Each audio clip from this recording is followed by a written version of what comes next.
Ito po ang magiging topic natin for today. BBM, pati sa tibo, humingi ng suporta. Ba? Naaamoy nyo ba yung desperation nila? Nitong si Bongbong Marcos? Ha? Ramdam nyo ba? Pangalawa, Dilaw, pinagtanggol si BBM. Ito yan. I-explain ko sa inyo. Ang mga dilaw, ipagtatanggol, hindi lang ipagtatanggol, medyo alam na natin yan. Pero, ililigtas nila si Bongbong Marcos. Papakita ko ebidensya sa inyo. Okay? Pangatlo, BBM at Tambi may kasunduan at nagkalagayan. BBM at Tambi may kasunduan at nagkalagayan. Okay? Bago po tayo magsimula, wag po niyong kakalimutan na i-like po agad itong vlog na ito. Yan. Malaki pong maitutulong sa atin yung pagla-like nyo.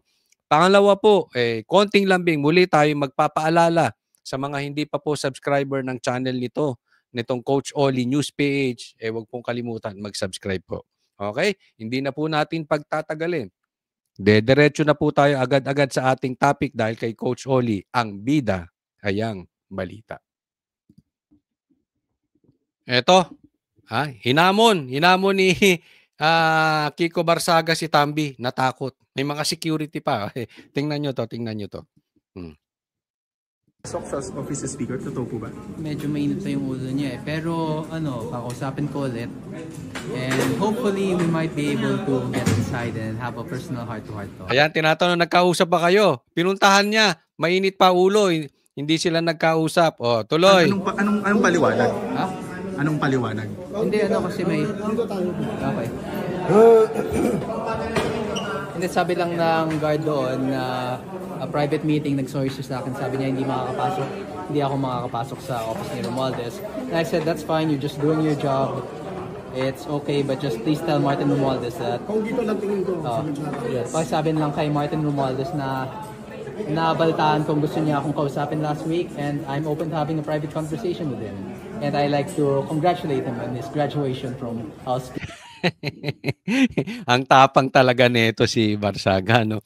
Ito si Kiko. Pinuntahan niya. Okay? Pinuntahan niya pa to si Tambi. Ayan. May security. Kakausapin, hindi siya pinapasok. Hindi daw siya kakausapin ngayon ni Tambi. Yan ay lantarang paghahamon. Isipin mo, ikaw ang nagpatanggal. Totoo po ang chismis na talagang magkaaway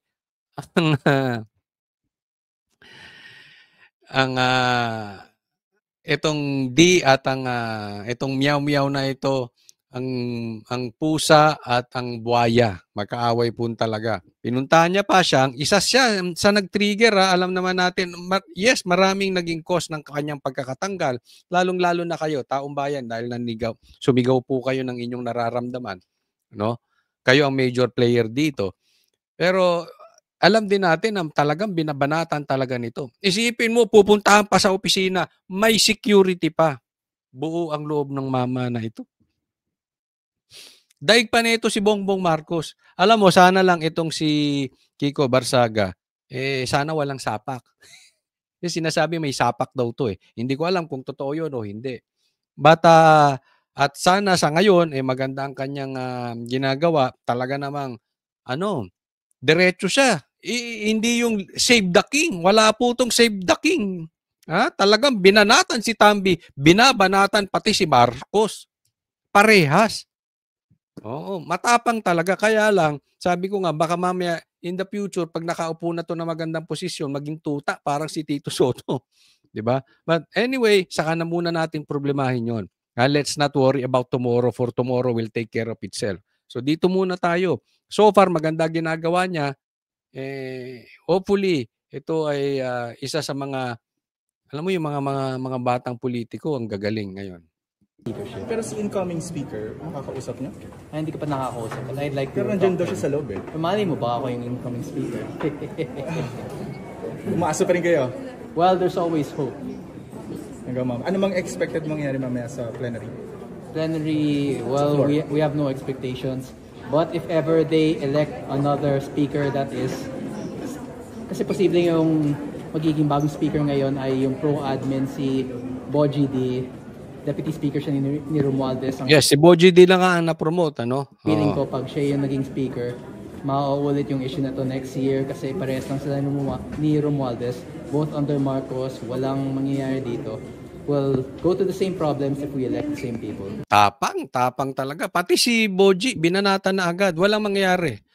Ako nga, sabi ko, bigyan natin ng pagkakataon si Boji. Si D. Okay? Pero, sumasang-ayon ako kay Kiko. Sa tingin ko lang, same banana yan. Hindi naman maglalagay dyan si Bongbong Marcos nang hindi niya tuta eh. Kita mo ang ginawa. Pati si Cheese pinatanggal. Para ang nakalaupo, tuta niya. Eh, yan din yan. Ako sa tingin ko, yan din yun. No? Pero hindi kayo in-invite ni incoming Speaker Boji D para sa meeting today? Kasi ang daming congressman dito na... hindi niya ako in-invite pero hopefully pag nakita ko siya sa plenary, we can talk about his future programs and plans. At kung sakaling ma-convince niya ako na mababago niya ang administrasyon at ang House of the People, then maybe I will also support him in the speakership. But if I deem him worse than myself, then I will still vote for myself, even if I'm the only one supporting myself. So ang pake nyo lang dito today?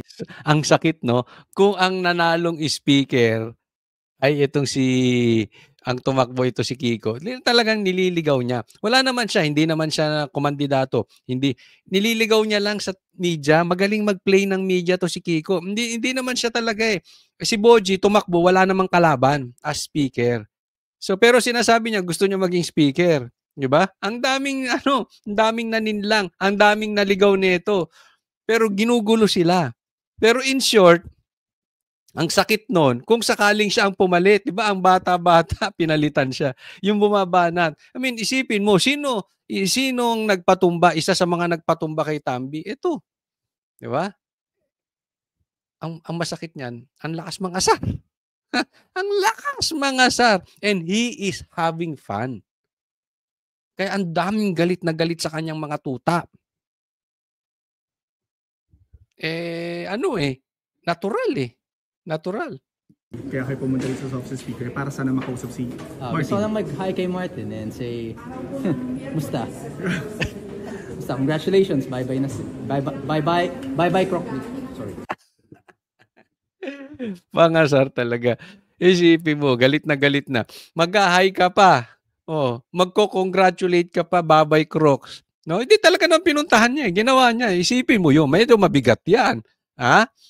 Talagang pangasar, no? Sana 'to hindi patayin. Kasi kung hindi 'to patayin, baka ipakulong 'to. Alam mo naman ang style ng mga 'yan no? Abangan na lang natin kung ano mangyayari dito. Wag naman sana. Congratulations and bye-bye. I hope you enjoy your retirement. Yo! Tambi, sabay-sabay nating pagtawanan si Tambi. Enjoy your retirement. Yan. Next po tayo. Ito, pakinggan ninyo Bastos talaga itong mga tuta. Pinatayan ng mic si Marcoleta. Pakinggan po ninyo. Sabi ni Kuya Paulo, Madam Speaker, my vote could gone to, ayun na? Ayan. Pakinggan natin. Yung tagpo na yun, Nelson, ha? Sige. Marcoleta. Ito yung nagbobotohan na sila kung sino ang gusto nila maging speaker. Wala namang kalaban si D. Pakinggan nyo sasabihin ni Marcoleta. Yan, inaantay lang si Marcoleta. Pasok! Madam Speaker. Ayan na. Ito ay anak ni mabait to. Itong mabait at matalino. Kaibigan natin niya. Anak ni Marcoleta. Vote could have gone to either Kong Toby Chanco, Kong Duke Frasco, or Kong Miao Kiko Barsaga. Nangaasar. Nangaasar. Pangasar din to. Isipin mo. Hindi niya ayaw niya iboto si D. Gusto niyang iboto yung tatlo. Binanggit pa si Kiko Barsaga na worst enemy nila.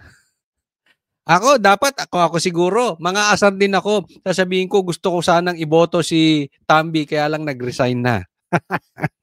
But since they are not on the list, because I think they're not ready to run yet, maybe at least not for now, I think the House needs a major institutional change, Yon. institutional reforms, not just cosmetic changes. Yon, hindi panglabas na palit.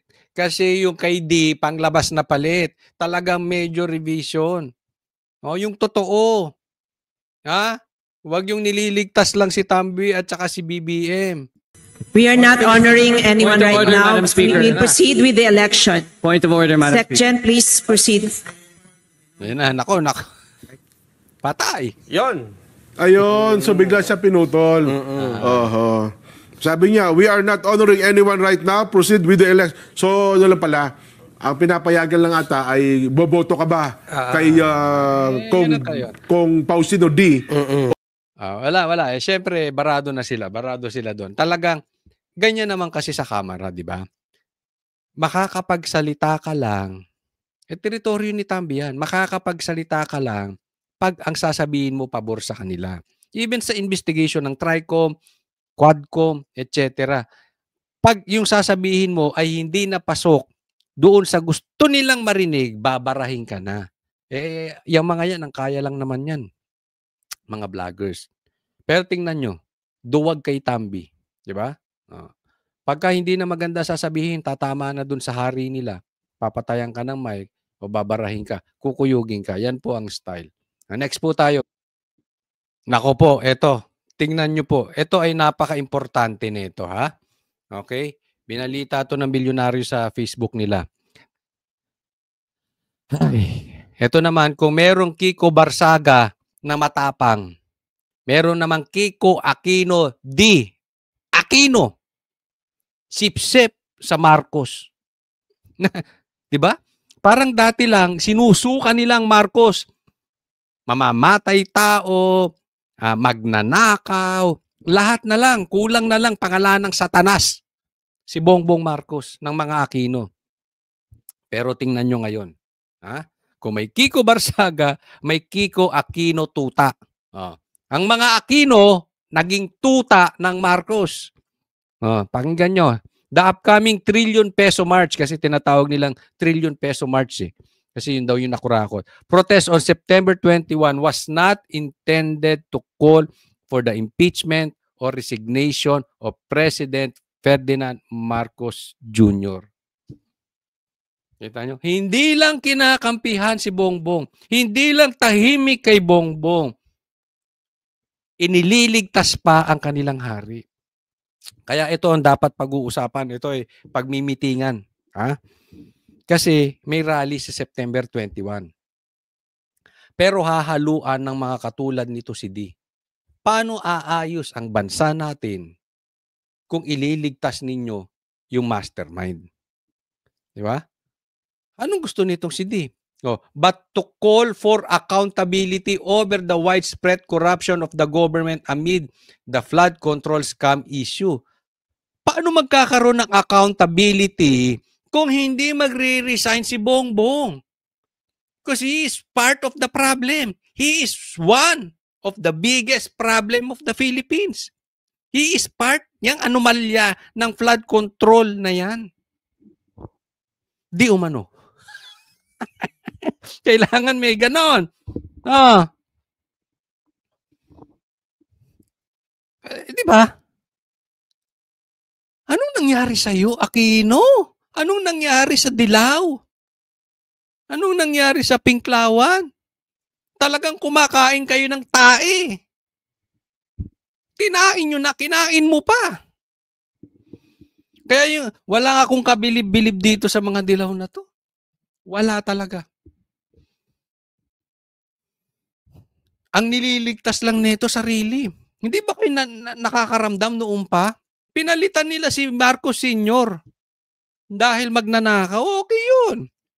Dahil daw mamamatay tao, okay yun. Sige, palitan nyo. Naayos ba? Mas maayos pa yung panahon ni Marcos Sr. eh.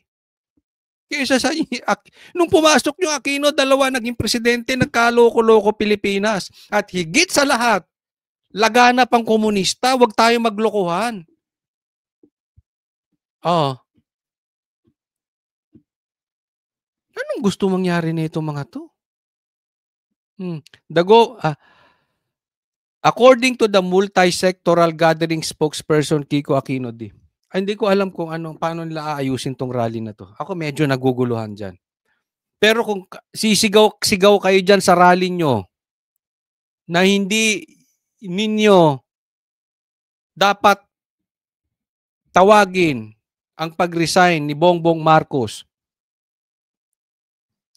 meron akong ikakwento sa inyo. Hindi tayo sasali. Ang hirap ng rallying ganyan. So mamimili kayo? Ito hindi ko na lang papangalanan. Even Banateros, kinausap. Kaya yung laglagan, alam na namin dati pa. Sa katunayan, ako ang unang nakaalam sa Banateros nito. Nagulat sila nung binanggit ko sa SMNI. Kasi may away nga daw yan dalawa. At may gumapang sa Banateros, hindi ko napapangalanan. Alam nila kasi ayaw namin sa kay Tambi. So, ang sabi, sige, banatan nyo si Tambi. Tingnan mo, bulong ng demonyo. Pero wag nyong banatan si Bongbong. Yan yung style. Ganyan ang style ng demonyo. Ang sasabihin, mag-compromise ka. Oh, sige, sumunod ka sa Diyos. Sunod ka lang dyan sa Diyos. Gawin mo yung pinapagawa sa'yo ng Diyos. Pero paminsan-minsan, pwede ka namang humits ng drugs. Paminsan-minsan, pwede ka mambabae. Basta, repent ka lang.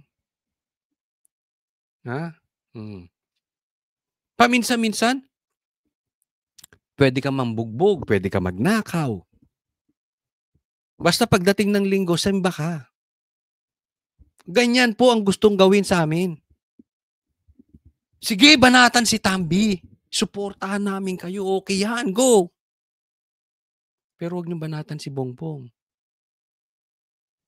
Ito sa inyo. Hindi kami Aquino. Hindi kami dilaw. Pag mali, mali. Pag banatan, banatan. Hindi kami uto-uto. Kasi yung problema natin, let's say, ang pinakamalaking ninakaw si Tambi. Let's say, for discussion purposes, kasalanan ni Bongbong yun. Ang tagal nagnanakaw. Pinsan mo, nilagay mo kasing speaker. Tas gusto mo maglilinis ka. Hindi ko sinabing si Bongbong ang kumausap sa amin. Pero nakikinabang kay Bongbong siguro. Kaya kami kinausap. Hindi pwede. Anong wag banabanatan? Purumeno ba kami? Kaya ako walang bilib dun sa mga vloggers na binabanatan si Tambi pero hindi mabanatan si Bongbong. Hindi kayo tunay na DDS. At yung iba naman, binabanatan si BBM, hindi mabanatan si Tambi. Mukha kayong perang DDS. Gusto mo, pangalanan ko kayo? Alam ko kung sino-sino yung mga vloggers na yan. Gusto nyo marinig? Hindi. Wag na. Kayo na lang mag-observe. Pag meron silang nililigtas, either. Ganyan po ang plano ni Bongbong. Kaya nga sinasabi niya yung magrarally mga kakampi, sabi ni Claire, di ba? Kasi tinanim niya na itong mga Aquino. Tanim na doon. Ililigtas niya sarili niya. Nakita niyo na yung game plan nila? Kaya nakahagalit. Kaya ayoko yung mga rally-rallying ganyan, puro placard. Hindi organic eh. Dapat biglang lumabas. Ay, naku. Tapos magsasabi ka, ay, huwag niyo isisigaw si Bongbong. Ewan ko sa inyo, basta ako, Hindi ko sinasabing huwag tayong pumunta sa rally, no? Pero you cannot talk me out. You cannot convince me na si Tambi lang ang banatan. Hindi kami, ulitin ko, hindi ako Aquino. Next po tayo, tingnan nyo. Tingnan mo, pati to si Bongbong, pati sa Tibo, kumapit na. Eto na. Ha? Kapit na. Pati Tibo. Kaalyado ni Bongbong Marcos. Ha? Humingi siya ng kumpiyansa dyan. Eto, Team Tibo. Tito tsaka Boji. Ewan ko sa inyo. Ako'y may tanong sa mga manonood natin. Ito ba ay Team Tibo o Team Tuta? Ha? Ganyan po ka-desperate. Yung rally, tinaniman ni Bongbong Marcos ng Aquino. Yung Senate, tinaniman niya ng Tito. Yung Congress, tinaniman niya ng D. May Team Tuta, may Team Tibo, may Aquino. Ganyan ka-desperate si Bongbong Marcos. Nagkampi-kampi na mga damonyo. Anong nangyari sa'yo, Tito Soto? Sabi nila maayos ka. Ba't ka naman nagpakatuta? Nagugutom na ba ikaw? Gutom ba ang pamilya mo? Kinain ka ng pride? You want position? What else? Alam mo kung ibang senador to? Kasi alam ko matino to si Tito eh. Kung ibang senador to, tanggap ko kasi alam naman natin yung karakas ng iba. But of all people, Tito, ikaw pa, hindi ka. Kinain ka ba ng pride? Nabulungan ka? Sumakay ka sa bumulong sa'yo? Kasi hindi naman siguro pera pinasok nito. Baka pride. Hindi natin alam. No? O, tingnan po natin. Eto, si Guanzon. Natutuwa talaga ako dito kay Guanzon, no? Ang lakas din mang-asar eh. Siguro ito yung babaeng version ni Kiko Barsaga. Galing mang-asar, nakakatuwa. Barado si Tambi rito. Okay lang yan, be. Ganun talaga. Nauna ka pa matanggal sa pinai-impeach mo. Reality bites. Una, huwag tayo mag-iisip ng masama sa kapwa natin. Kasi, ang daming istorya niyan sa Biblia. Yung pinaplano nila na kasamaan sa kapwa nila, bumabalik sa kanila. Especially pag man of God. Ako naniniwala ako dyan. Talagang pag anak ng Diyos, ginalaw mo yan. Babalik sa'yo yan. Tingnan mo to. Pinapatanggal mo si BP Sara. Pinai-impeach mo. Nagbayad ka pa di umano, according to Chanko, ng limpak-limpak na salapi para doon sa mga pumipirma. Para matanggal si BP Sara. Para ma-impeach si BP Sara. Tignan mo, ang panahon, ikaw pa ang natanggal. Ikaw ang nauna. Diba? Yung gusto mong itaas ang iyong pride, gusto mong itaas ang iyong sarili, hindi ka na kontento sa pera, ganun ang ibinagsak mo. Sa bagay, may jet plane ka pa rin. Diba? Mag-iingat tayo doon una, ha? Huwag nating iisipan ng masama. Huwag nating pipilitin. Halimbawa lang, for discussion purposes, halimbawa talaga may kasalanan si BP Sara. Lalagay natin sa isip natin, hindi lang sa politika, hindi lang sa korte, hindi lang sa batas, sa lahat ng bagay, we follow the process. Huwag tayong gagawa ng mali o illegal para pilitin natin mangyari. Yung nagbayad ka para may pumirma, doon maling-mali ka. And then, magpapadasal ka. Sa bagay, kay Abante.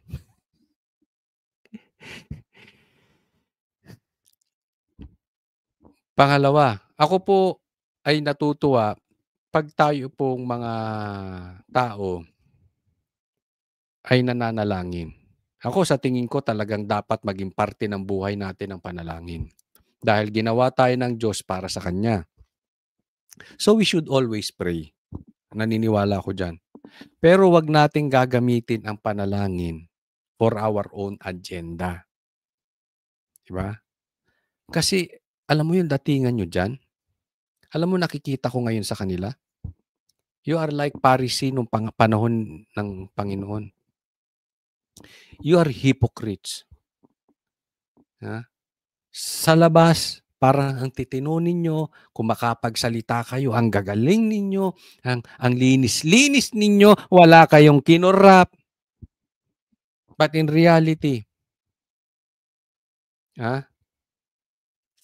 makaligtas kayo sa korte ng Pilipinas. Sa kabilang buhay, hindi kayo makakaligtas. Ingat po kayo dyan. Ito dapat lesson na to eh. Doon sa iba, kung kayo ay may mata, kung hindi kayo bulag,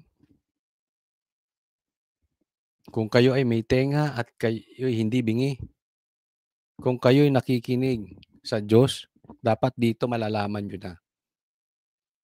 Huwag kayong gagawa ng masama sa kapwa nyo. Huwag nyong pipilitin ang sitwasyon. No, di nauna ka.